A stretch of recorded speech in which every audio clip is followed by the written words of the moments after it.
খবর শুনছেন দৈনিক সংবাদ চ্যানেল থেকে। আজ জানাবো পশ্চিমবঙ্গ দেশ এবং বিশ্বের বাছাই করা সমস্ত গুরুত্বপূর্ণ তাজা খবর। শুরুতেই জানিয়ে দেব সংবাদ শিরোনাম। আমি প্রার্থী, আমি চেয়ারম্যান। 2026-এর লক্ষ্যে জনতা উন্নয়ন পার্টি গড়ে চ্যালেঞ্জ ছুড়লেন হুমায়ুন। নির্লজ্জ প্রশাসন। জয়নগরে হিন্দু দেবীর মূর্তি ভাঙচুরের ঘটনায় মমতা সরকারের বিরুদ্ধে ফুঁসে উঠলেন শুভেন্দু। দুটি কেন্দ্র থেকে লড়বেন হুমায়ুন কবির নিজেই। একই নামে প্রার্থী আরও 4 জন। কারা তারা? অশান্ত ওপার বাংলা। হাদির পর এবার এনসিপি নেতাকে প্রকাশ্যে গুলি, অবস্থা আশঙ্কাজনক। জানুয়ারি থেকে কে লক্ষ্মীর ভান্ডারে 2500 টাকা। সায়নী ঘোষের মন্তব্যে তুঙ্গে জল্পনা। ওরা থাকুক দেওয়ালে, তৃণমূল থাকুক খেয়ালে। বিজেপিকে ক্লান্ত করে দিল্লি দখলের ডাক মমতার। সন্ধান চাই। শুভেন্দুর গড় নন্দীগ্রামে পোস্টার তমলুকের সাংসদ অভিজিৎ গঙ্গোপাধ্যায়ের নামে। নেজাটের সাক্ষী ভোলা ঘোষকে খুনের ছক। গ্রেপ্তার মূল অভিযুক্ত সেই ট্রাক চালক। ধৃতের সংখ্যা বেড়ে 5। হুমায়ুনের হয়ে ময়দানে 3 হুমায়ুন। ভরতপুরের বিধায়কের নতুন দলে রয়েছে হিন্দু প্রার্থীও। 2026-এর আগে বড় ধামাকা। নতুন দল গড়ে পুলিশকে চরম হুঁশিয়ারি হুমায়ুন কবিরের। এবার পিকনিক হবে না। পিকনিক একেবারে 2026-এর জয়ের পর হবে। মমতা। অশান্তির আগুনে ঘি ঢালছে বাংলাদেশ। সীমান্তে মোতায়েন করল ড্রোন। কড়া নজর ভারতীয় সেনার। প্রতীক হিসেবে পছন্দ জোড়া গোলাপ ফুল। দল ঘোষণার আগেই সব আসনে প্রার্থী দেওয়ার হুঁশিয়ারি হুমায়ুনের। মেহনতি মানুষের উপর হামলা। কুলাঙ্গার বলে নিজ দলকেই তোপ দাগলেন বিজেপির সাংসদ অভিজিৎ। মঞ্চে মাইক খারাপ। অন্তর্ঘাত আশঙ্কা মমতার। বললেন পুলিশ কি করছে, অ্যাকশন নেব। ছোট জায়গায় কেন, ব্রিগেডের দল ঘোষণা করুক। হুমায়ুনকে বার্তা তৃণমূলের। ব্রিগেডের সভা করে দেখাবো হুমায়ুন কবির। 39 বিঘা জমিতে 230 ফুটের মঞ্চ। হুমায়ুনের সভা দেখতে মানুষের ভিড় মির্জাপুর মোড়ে। কলকাতার বালিগঞ্জেও প্রার্থী দিলেন হুমায়ুন। পুরো তালিকায় চমকে ভরা। মুর্শিদাবাদে হুমায়ুনের মসজিদ। মোহন ভাগবতের মতে এটি রাজনৈতিক ষড়যন্ত্র। বানানে ভুল হলে নাম বাদ কেন? ওরা ভোটাধিকার কেড়ে নিতে চায়। ভোটার তালিকা নিয়ে রণংদেহী মমতা। ঠাকুরবাড়িতে ফের শান্তনু সুব্রত বিবাদ। বিজেপি জেলা সভাপতির গাড়ির চাকায় তালা দলেরই একাংশের। বরাতের বন্দুক এবং গুলি দিতে গিয়ে খড়গপুরে পাকড়াও ডেলিভারি বয়। উদ্ধার 5টি আগ্নেয়াস্ত্র, মিলল তথ্য। দীঘা থেকে ফেরার পথে দুর্ভোগ। ঘন কুয়াশার জেরে ইলেকট্রিক খুঁটিতে ধাক্কা টুরিস্ট বাসের। আহত 12 জন যাত্রী। উলুবেড়িয়ায় ঘুমন্ত অবস্থায় জীবন্ত ঝলসে মৃত 4। শীতের রাতে কিভাবে আগুন? ইন্দোনেশিয়ায় ভয়াবহ বাস বিপর্যয়। নিয়ন্ত্রণ হারিয়ে কংক্রিটের দেওয়ালে ধাক্কা। প্রাণ হারালেন 15 যাত্রী। খাস কলকাতার রাস্তায় কুপিয়ে খুন যুবককে। রাজাবাজার এলাকার ঘটনা। আততায়ী উধাও। এসআইআর শুরুর পর প্রথমবার রাজ্যে আসছেন অমিত শাহ। 26-এর লক্ষ্যে ভোট কৌশল নিয়ে বৈঠকের সম্ভাবনা।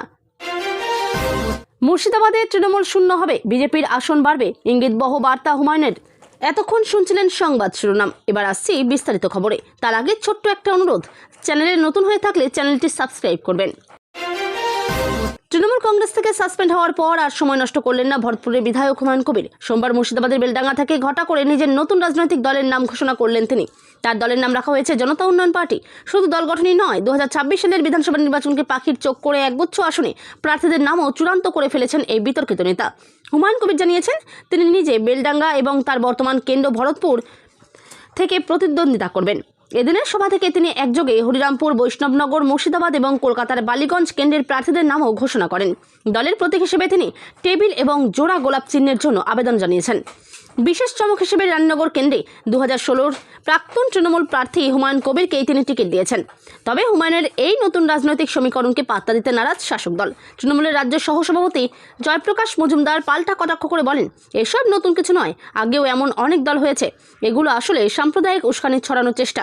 তৃণমূল গুরুত্ব না দিলেও মুর্শিদাবাদ সহ রাজ্যের বেশ কিছু পকেটে হুমায়ুনের এই গোলাপ কতটা কাটা হয়ে দাঁড়ায় এখন সেটাই দেখার। বাংলায় আবারও হিন্দু দেবদেবীর মূর্তি ভাঙচুরের অভিযোগ। জয়নগর বিধানসভা এলাকায় একটি ভিডিও শেয়ার করে গুরুতর অভিযোগ করেছেন বিরোধী দলনেতা শুভেন্দু অধিকারী। হিন্দু দেবদেবীর মূর্তি ভাঙচুরের অভিযোগ উঠেছে দুষ্কৃতীদের বিরুদ্ধে। ভিডিও শেয়ার করে পুলিশ প্রশাসন তথা মুখ্যমন্ত্রী মমতা বন্দ্যোপাধ্যায়ের দিকে আঙ্গুল তুলেছেন শুভেন্দু। বিরোধী দলনেতা শেয়ার করা ভিডিওতে দেখা যায় হিন্দু দেবদেবীর মূর্তি ভাঙা হয়েছে। এক ব্যক্তিকে বলতে শোনা যায়, দুষ্কৃতীরা ভাঙচুর করেছে মূর্তি। শুধু তাই নয়, সিভিক ভলেন্টিয়ারদেরকে নিয়ে নতুন একটি মূর্তি এনে সেখানে স্থাপন করার চেষ্টা করা হয় বলেও অভিযোগ উঠেছে। ওই সিভিক ভলেন্টিয়ারকে ঘিরে বিক্ষোভ দেখাতে থাকে স্থানীয় বাসিন্দারা। কি অভিযোগ বিরোধী দল নেতার? ভিডিওটি শেয়ার করে তীব্র ক্ষোভ উগরে দিয়েছেন শুভেন্দু। তিনি লিখেছেন, জয়নগর বিধানসভায় হিন্দু দেবদেবীর মূর্তি আবার ভাঙচুর করেছে দুষ্কৃতীরা। এলাকার মানুষরা পথ অবরোধ করে বিক্ষোভ দেখাতে থাকলে পুলিশ অবরোধকারীদের মারধর করে বলে অভিযোগ। শুধু তাই নয়, স্থানীয় পুলিশ প্রশাসন দুষ্কৃতীদের ধরার চেষ্টা না করে এক সিভিক ভলেন্টিয়ারকে দিয়ে একটি নতুন মূর্তি এনে সেখানে স্থাপনের চেষ্টা করে। তৃণমূলকে কটাক্ষ শুভেন্দু প্রশ্ন তুলেছেন, এভাবে আর কতদিন মমতা বন্দ্যোপাধ্যায়ের অপশাসন আর তোষণ নীতির ফল আর কতদিন ভোগ করবে হিন্দুরা? আজ পর্যন্ত এই ধরনের ঘটনায় মমতা প্রশাসন কাউকে ধরে শাস্তির আওতায় আনেনি, শুধুমাত্র ভোটের রাজনীতির কারণে। একই সঙ্গে রাজ্যের শাসক দলকে কটাক্ষ করে হিন্দুদের প্রতি শুভেন্দুর বার্তা, অবিলম্বে এই তোষণকারী সরকারকে বিদায় দিতে না পারলে হিন্দুদের জন্য আগামী দিনে বড়ই ভয়ঙ্কর হতে চলেছে। সকল হিন্দুদের বলবো, দলমত নির্বিশেষে এক হয়ে এই সরকারের গণতান্ত্রিক পদ্ধতিতে পরিবর্তন ঘটানো আশু প্রয়োজন, নচেত এই নির্লজ্জ প্রশাসনের ঘুম ভাঙবে না আর হিন্দুদের আস্থার উপর এমন আঘাতের ঘটনা বারবার ঘটবে। রেজিনগরের সভা থেকে নতুন দলের ঘোষণা করবেন হুমায়ুন কবির। নতুন দলের নাম জনতা উন্নয়ন পার্টি। সভার আগেই এবিপি আনন্দকে জানিয়েছেন ভরতপুরের সাসপেন্ডেড তৃণমূল বিধায়ক। নতুন দল তৈরির দিনই আরও বেশ কয়েকটি আসনের প্রার্থীর নাম ঘোষণার সম্ভাবনা রয়েছে হুমায়ুন কবিরের। নিজে 2টি আসন থেকে লড়াই করবেন বলে জানিয়ে দিয়েছেন। এর পাশাপাশি তালিকায় রয়েছেন আরও 4 হুমায়ুন কবির। তারা কারা, কোন আসন থেকে প্রার্থী হতে পারেন? হুমায়ুন বলেন, আমি 2টো আসনে লড়ব, রেজিনগর ও বেলডাঙ্গা। আর ডাক্তার হুমায়ুন কবির, যিনি 2016 সালে মমতা বন্দ্যোপাধ্যায় তার দলের রানীনগর বিধানসভা কেন্দ্রের টিকিট দিয়েছিলেন, তৃণমূলের লোকেরাই তার পরাজয় ঘটিয়েছিল। তাদের পছন্দ হয়নি। একজন ব্যক্তি ডাক্তার মানুষ, তিনি মুর্শিদাবাদের একজন পরিচিত বিশিষ্ট চিকিৎসক। রানীনগরে সৌমিক হোসেনের বিরুদ্ধে আমার প্রতীক নিয়ে লড়বেন। আর একজন হুমায়ুন কবির ভগবান গোলায়।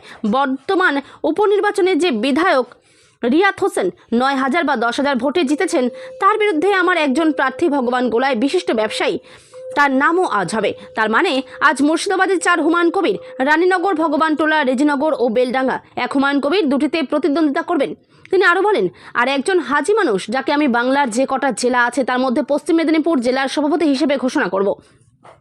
একটাই সভাপতি ঘোষণা হবে আজ, সম্পূর্ণ রাজ্য কমিটি হবে। বাকি একজন এই সভাপতি মেদিনীপুরে হাজি সাহেব, ওকেও ওখানে গ্রামীণ আর শহর 2টো সিট আছে, যেটা দিলীপ ঘোষ বিধায়ক ছিলেন। আর একটাও সম্ভাব্য হতে পারে মালদা বৈষ্ণবনগর আসন। উনি এসে গিয়েছেন, মহিলা প্রার্থী করব, কারণ আমাকে তো সমন্বয় রাখতে হবে, মহিলাদের রাখতে হবে, জেনারেল, ওবিসি, এসসি, এসটি। আর একটা হুমায়ুন কবিরের সম্ভাবনা প্রবল। তিনি হচ্ছেন রামপুরহাটের হুমায়ুন কবির। তিনিও বিশিষ্ট ব্যবসায়ী, স্টোন চিপসের কয়েকটি খাদান আছে। হুমায়ুন কবিরের অপর নাম ভাগ্যবান। ফলে ভাগ্যবান যারা হবেন তাদের তো নিশ্চয়ই গুরুত্বই পাবেন। নতুন দল 1 নম্বর ঘোষণা কি হবে? এই প্রশ্নের উত্তরে হুমায়ুন বলেছেন, 1 নম্বর ঘোষণা বাংলার মানুষের উন্নয়ন করা। সিপিএম 34 বছরে ভোট ব্যাংক হিসেবে বাংলার মানুষকে ব্যবহার করে তাদের ক্যাডার ভিত্তিক করা। মমতা বন্দ্যোপাধ্যায়কে স্পর্শ করা যায় না, সাধারণ মানুষ স্পর্শ করতে পারেন না, তার আধিকারিকরা আমলাতান্ত্রিক দল চলছে। বাংলাদেশে থামছে না অশান্তি। ইনকলাব মঞ্চের আহ্বায়ক শরীফ ওসমান বিন হাদির পর এবার খুলনায় প্রকাশ্যে গুলি চালানো হলো আরও এক যুবনেতার ওপর। অবস্থা আশঙ্কাজনক। জানা গিয়েছে ওই ব্যক্তি হলেন জাতীয় নাগরিক পার্টির খুলনা বিভাগীয় সমন্বয়কারী এবং কেন্দ্রীয় শ্রমিক শক্তি সংগঠনের নেতা মোতালেব সিকদার। সোমবার বেলা 11:45 নাগাদ নগরীর সোনাডাঙ্গা এলাকায় এই ঘটনাটি ঘটেছে। বিষয়টি নিশ্চিত করেছেন সোনাডাঙ্গা থানার ভারপ্রাপ্ত কর্মকর্তা অনিমেষ মণ্ডল। গুলিবিদ্ধ হওয়ার পর গুরুতর অবস্থায় ছাত্রনেতাকে হাসপাতালে নিয়ে যাওয়া হয়েছে। চিকিৎসকদের একটি দল তার চিকিৎসা শুরু করেছে। তবে এই মুহূর্তে পাওয়া খবর অনুযায়ী তার অবস্থা আশঙ্কাজনক। স্থানীয় সূত্রে খবর, মোতালেব সিকদার সোনাডাঙ্গা আবাসিক এলাকা দিয়ে যাচ্ছিলেন। তখনই দুর্বৃত্তরা তাকে লক্ষ্য করে গুলি চালিয়ে পালিয়ে যায়। গুলির শব্দে এলাকায় মুহূর্তে আতঙ্ক ছড়িয়ে পড়ে এবং পথচারীরা তাকে উদ্ধার করে দ্রুত খুলনা মেডিকেল কলেজ হাসপাতালে নিয়ে যান। প্রাথমিকভাবে জানা গিয়েছে গুলিটি যুবনেতার কানে লেগেছে। তার মাথার সিটি স্ক্যান করা হয়েছে। তার শারীরিক অবস্থা পর্যবেক্ষণে রাখা হয়েছে। এই ঘটনায় পুলিশ জানিয়েছে তাকে লক্ষ্য করে গুলি ছোড়া হলেও গুলিটি তার কানের পাশ দিয়ে চলে যায়, তাই বড় ক্ষতি হয়নি, কিন্তু তিনি গুরুতর আহত হয়েছেন। মোতালেব এখন বিপদমুক্ত। এনসিপির খুলনা মহানগর পৌরসভার সংগঠক সাইফ নওয়াজ জানিয়েছেন, কিছুদিনের মধ্যেই মোতালেব খুলনায় একটি বিভাগীয় শ্রমিক সমাবেশ করার কথা ছিল। সেই প্রস্তুতিতেই ব্যস্ত ছিলেন মোতালেব। এই ঘটনায় আবারও বিক্ষোভ শুরু হয়েছে। গত বৃহস্পতিবার ইনকলাব মঞ্চের আহ্বায়ক শরীফ ওসমান বিন হাদির মৃত্যুর খবরে প্রকাশ্য আসতেই অগ্নিগর্ভ হয়ে উঠেছে বাংলাদেশ, যাকে গত 12ই ডিসেম্বর প্রকাশ্যে গুলি করা হয়েছিল। সিঙ্গাপুরে চিকিৎসাধীন অবস্থায় মৃত্যু হয় তার। তার মৃত্যুর খবর প্রকাশ্যে আসতেই বৃহস্পতিবার মধ্যরাত থেকে বিক্ষোভ শুরু হয় বাংলাদেশে। হাদি খুনের দায়ে হিন্দুদের আক্রমণ করছে ইসলাম জঙ্গিরা। জায়গায় জায়গায় পুড়িয়ে দেওয়া হচ্ছে হিন্দুদের বাড়িঘর। ইতিমধ্যেই বাঙালি সাংস্কৃতিক ছায়ানট ভবনে হামলা ভাঙচুর চালিয়েছে জঙ্গিরা। ধর্ম অবমাননার দায়ে হিন্দু যুবককে খুন করা হয়েছে। রাজ্যের জনপ্রিয় প্রকল্প লক্ষ্মীর ভাণ্ডারের ভাতা বৃদ্ধি নিয়ে নতুন করে জল্পনা শুরু হয়েছে। সম্প্রতি তৃণমূল নেত্রী সায়নী ঘোষের এক মন্তব্যে ইঙ্গিত মিলেছে যে ভবিষ্যতে এই ভাতার পরিমাণ 2000 থেকে 2500 টাকা পর্যন্ত হতে পারে। বর্তমানে সাধারণ শ্রেণীর মহিলারা 1000 টাকা এবং সংরক্ষিত শ্রেণীর মহিলারা 1200 টাকা করে পাচ্ছেন। নতুন বছরে এই অঙ্ক 2.5 গুণ পর্যন্ত বৃদ্ধির সম্ভাবনা দেখা দেওয়ায় আশায় বুক বাঁধছেন বাংলার মহিলারা। তবে সরকারের পক্ষ থেকে এখনও কোনো আনুষ্ঠানিক ঘোষণা আসেনি। 2025 সালের শুরুতে রাজ্য সরকার ভাতার পরিমাণ বৃদ্ধির বিষয়ে কোনো বড় পদক্ষেপ নেয় কিনা এখন সেটাই দেখার বিষয়। এসআইআর ইস্যুতে বাংলা দখলের স্বপ্ন দেখছে বিজেপি, এমন অভিযোগ আগেই করেছেন তৃণমূল নেত্রী মমতা বন্দ্যোপাধ্যায়। সোমবার নেতাজি ইন্ডোর স্টেডিয়ামে দলের বিএলএ ও বিএলও 2দের বৈঠক থেকে আরও এক ধাপ এগিয়ে সরাসরি দিল্লি দখলের ডাক দিলেন তিনি। স্পষ্ট হুঁশিয়ারি, যতই করুন এসআইআর, বাংলা হবে না আপনাদের। বক্তব্যের শুরু থেকেই আত্মবিশ্বাসী মমতা বলেন, এসআইআর করে ভোটার বাদ দেওয়ার মাধ্যমে বিজেপি ও কমিশন বাংলাকে দখল করতে চাইছে, কিন্তু সেই চেষ্টা ব্যর্থ হবে। তার কথায় কমিশন ভাবে কি ভোটার বাদ দিয়ে আমাদের বাদ দেবে? মানুষই আপনাদের বাদ দিয়ে দেবে। বিজেপির বিরুদ্ধে লড়াইয়ের রণকৌশলও স্পষ্ট করে দেন মুখ্যমন্ত্রী। কর্মীদের উদ্দেশ্যে তিনি বলেন, লড়াই করে ওদের ক্লান্ত করে দিতে হবে, কারণ ওরা মাঠে নামে না, ওরা থাকে টিভির পর্দায়, আর আমরা থাকি মানুষের মধ্যে। সেই সঙ্গে কটাক্ষ ছুঁড়ে যোগ করেন, ওরা থাকুক দেওয়ালে, তৃণমূল থাকুক খেয়ালে। এদিনের বক্তব্যে ছিল একের পর এক রাজনৈতিক হুঁশিয়ারি। বিজেপিকে রুখতে কর্মীদের প্রাণপণ লড়াইয়ের ডাক দিয়ে মমতা বলেন, প্রাণ দিয়ে জীবন দিয়ে বিজেপিকে রুখতে হবে। আমি বিশ্বাস করি নেতারা পারবে না, কর্মীরা পারবে। এই লড়াই আমাদের বাঁচার লড়াই, এই লড়াই আমাদের জিততেই হবে। 2026-এর বিধানসভা নির্বাচনকে কার্যত বিজেপির শেষ অধ্যায় বলে ঘোষণা করেন তৃণমূল নেত্রী। তার কণ্ঠে স্পষ্ট বার্তা, 26-এর নির্বাচন হবে বিজেপির বিসর্জন, বিজেপির দালালদের বিসর্জন। বিজেপিকে জিরো করে দিতে হবে। একই সঙ্গে মতুয়া, তপশিলি ও সংখ্যালঘু সম্প্রদায়ের উদ্দেশ্যেও আশ্বাসের বার্তা দেন মুখ্যমন্ত্রী। ভয় না পাওয়ার আহ্বান জানিয়ে বলেন, ওরা টাকা দিয়ে আপনাদের ভাগ করতে চাইছে, ওদের টোপে পা দেবেন না। ইন্ডোরের সভা থেকে তাই শুধু বিজেপি নয়, কমিশনকেও নিশানা করে এক প্রকার যুদ্ধ ঘোষণায় করে দিলেন মমতা বন্দ্যোপাধ্যায়। বার্তা একটাই, বাংলা নয়, এবার লক্ষ্য দিল্লি। দীর্ঘদিন ধরে দেখা নেই সাংসদের, তাই বাধ্য হয়ে সাংসদের খোঁজে এলাকায় এলাকায় সন্ধান চাই নিখোঁজ পোস্টার দিলেন ক্ষুব্ধ বাসিন্দারা। আর সেই পোস্টারে কার নাম জানেন? কলকাতা হাইকোর্টের প্রাক্তন বিচারপতি অভিজিৎ গঙ্গোপাধ্যায়ের, যিনি 2024 সালের লোকসভা নির্বাচনে নন্দীগ্রামে বিপুল ভোটে জিতে সেখানকার বিজেপি সাংসদ হন। তার খোঁজে এবার এলাকায় এলাকায় সন্ধান চাই নিখোঁজ পোস্টার দিলেন নন্দীগ্রাম বিধানসভার বাসিন্দারা। অভিযোগ, বহুদিন ধরেই দেখা নেই তার। এলাকার সুখ দুঃখের কোনো খবরই রাখেন না প্রাক্তন বিচারপতি, অথচ অনেক ভরসা নিয়ে তাকে নন্দীগ্রাম তমলুকের সাংসদ করা হয়েছিল। কিন্তু বছর ঘুরে গেলেও নন্দীগ্রামের কোনো উন্নতিতে আসেননি তিনি। এমনকি তার শহরের মানুষের খবরাখবর নেওয়ারও প্রয়োজন মনে করেননি তিনি। কোথায় তিনি? সেই কারণেই এবার বিদ্রুপ করে তার নিখোঁজ পোস্টার এলাকায় এলাকায় ছড়িয়ে দিলেন ক্ষুব্ধ বাসিন্দারা। স্থানীয়রা জানিয়েছেন, প্রচারের জন্য লোকসভা ভোটের আগে দিবারাত্র তমলুক চত্বরে থাকতেন তিনি, অথচ লোকসভা নির্বাচন 2024-এর পর এরপর আর তাকে নন্দীগ্রামের দেখা যায়নি। তাই এবার তমলুকের বিভিন্ন এলাকায় তার খোঁজে সন্ধান চাই পোস্টার পড়ল। নন্দীগ্রাম 4 নম্বর অঞ্চল, ভেকুটিয়া গ্রাম পঞ্চায়েত এলাকা, দাউদপুর গ্রাম পঞ্চায়েত এলাকা, শামসাবাদ গ্রাম পঞ্চায়েত এলাকা সহ একাধিক জায়গায় এমপির নির্দেশ সম্পর্কিত পোস্টার ছড়িয়ে দেওয়া হয়েছে, যাতে এবার অন্তত এমপি নন্দীগ্রামে আসেন। এই বিষয়ে তৃণমূল নেতৃত্ব শেখ শামসুল ইসলাম দাবি করেছেন, আমি বাজারে এসে দেখি নানা জায়গায় অভিজিৎ গঙ্গোপাধ্যায়ের নিখোঁজ পোস্টার পড়েছে। আমার মনে হয় দিন কয়েক আগে ব্রিগেডের ধর্মীয় অনুষ্ঠানে চিকেন প্যাটিস বিক্রি নিয়ে যে বিতর্ক উঠেছিল, তার সমর্থনে কথা বলেছেন অভিজিৎ গঙ্গোপাধ্যায়। তিনিও ধর্মীয় অনুষ্ঠানে চিকেন প্যাটিস বিক্রি নিয়ে সংবাদ মাধ্যমে প্রতিবাদ জানিয়েছেন। আর সেই কারণেই বিজেপির গোষ্ঠীদ্বন্দ্বের শিকার হয়েছেন অভিজিৎ গঙ্গোপাধ্যায়। তাকে দলের অনেকে দেখতে পারে না। তাই আমার মনে হয় শুভেন্দু অধিকারীর অনুগামীরাই জায়গায় জায়গায় অভিজিৎ গঙ্গোপাধ্যায়ের নিরুদ্দেশ সম্পর্কিত পোস্টার ছড়িয়েছেন। শুরু হয়েছে রাজনৈতিক চর্চা, কিন্তু এই দাবি সম্পূর্ণ উড়িয়ে দিয়েছেন বিজেপি নেতৃত্বমণ্ডল সভাপতি সুদীপ দাস। তিনি উল্টে দাবি করেছেন যে তৃণমূল কংগ্রেসের দেউলিয়াপনার এই নিকৃষ্টতম কাজটি করেছেন। পোস্টার পড়লে মমতা বন্দ্যোপাধ্যায়ের বিরুদ্ধে পড়া উচিত, অভিজিৎ গঙ্গোপাধ্যায়ের নামে নয়, কারণ অভিজিৎবাবু নিয়মিত নন্দীগ্রামে আসেন। তবে 2021 সালের নির্বাচনে হারার পর মুখ্যমন্ত্রী মমতা বন্দ্যোপাধ্যায়ের মেজ বোন নন্দীগ্রামে একবারও আসেননি। তাই পোস্টার পড়লে মমতার নামে পড়ুক। উল্লেখ্য, সোমবার বিভিন্ন কর্মসূচি নিয়ে সারাদিন নন্দীগ্রাম বিধানসভাতে থাকার কথা অভিজিৎ গঙ্গোপাধ্যায়ের। সন্দেশখালীতে শেখ শাহজাহানের বিরুদ্ধে অন্যতম সাক্ষী ভোলানাথ ঘোষকে খুনের চেষ্টার অভিযোগে গ্রেপ্তার মূল অভিযুক্ত আলিম মোল্লা। মিনাখা থানা এলাকা থেকে লোকেশন ট্র্যাক করে গ্রেপ্তার করে পুলিশ। সন্দেশখালীতে ভোলা ঘোষকে খুনের পরিকল্পনার জাল ক্রমশ স্পষ্ট হচ্ছে। পুলিশ সূত্রে খবর, ধৃত আলিম মোল্লাই ঘটনার সময় ট্রাক চালাচ্ছিলেন।